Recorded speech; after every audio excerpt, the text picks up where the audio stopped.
J'étais mécanicien auto. Non, j'ai toujours été coiffeur en fait. Alors, ça s'appelle le Alex Hercutz Barbershop et j'ai ouvert en novembre 2011. À l'origine, je l'ai ouvert pour lier passion du rétro et business en fait. Je travaille qu'à l'ancienne. Ciseaux, peigne, tondeuse et coupe-chou.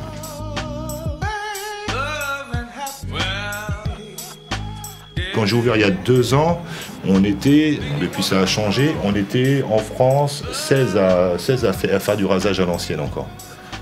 Et donc 7 à Paris. Mais le reste de la France, il n'y avait plus rien, quoi.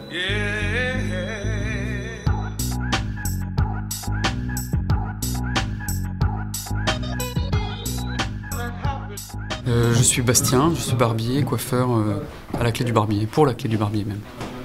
Il faut comprendre sa barbe, c'est-à-dire pour quelqu'un qui est barbu, il pourra pas avoir ce qu'il désire avoir. Tous les clients sont différents, quoi qu'il arrive, toutes barbes sont différentes. Maintenant, comme ça s'est pas mal démocratisé, on arrive à avoir de tout, des jeunes, des moins jeunes, des branchés, des moins branchés. Et c'est là où c'est intéressant et c'est là où on arrive à se projeter un petit peu dans l'avenir, surtout dans l'avenir de la barbe, l'avenir du poil, l'avenir du métier aussi, de le faire évoluer avec nos techniques nouvelles, tout en gardant les techniques les plus anciennes.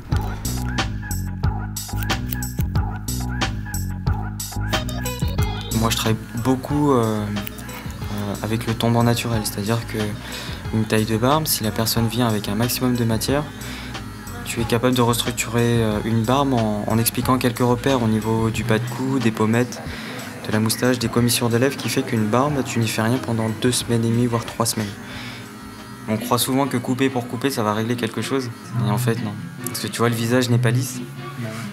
Je sais pas, le menton, la moustache poussent plus vite que les pommettes, par exemple. Donc rien que pour ça, déjà, on inverse les géométries pour prendre en compte les repousses qu'il y a derrière. La barbe de 3 jours, elle est revenue en force.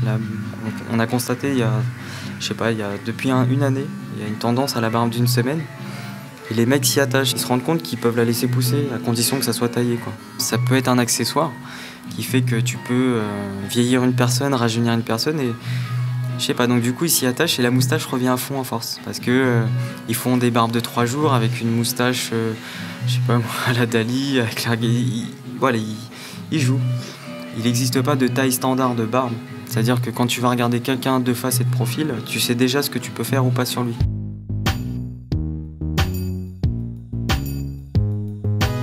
Oui, au niveau des styles, oui, c'est sûr et certain qu'on retrouve des vrais mecs. Moi, j'appelle ça des vrais hommes. Voilà. Pas des mecs imberbes, là, qui se rasaient de partout. Des vrais hommes, quoi, voilà. C'est comme il y avait avant. Principalement, de toute façon, tous les mecs qui portent la barbe, pour ma part, moi, au barbershop, ont les cheveux courts. Hein. Ils ont soit des coiffures des années 40, voire des années 30. Mais voilà, c'est vraiment c'est une mixité en fait des styles hein, concernant les barbes super longues et les cheveux super courts sur les côtés, des styles différents qui sont mis ensemble quoi.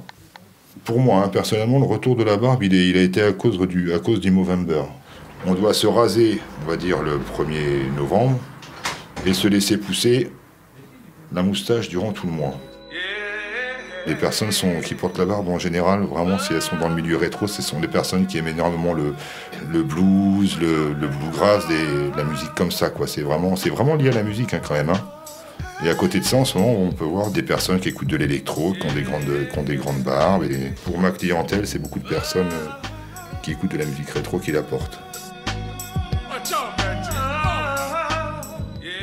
Ce qu'on disait il y a 3 ans et demi, comme quoi la barbe revient en force, parce qu'il y a un effet de mode, alors d'aujourd'hui c'est plus que ça.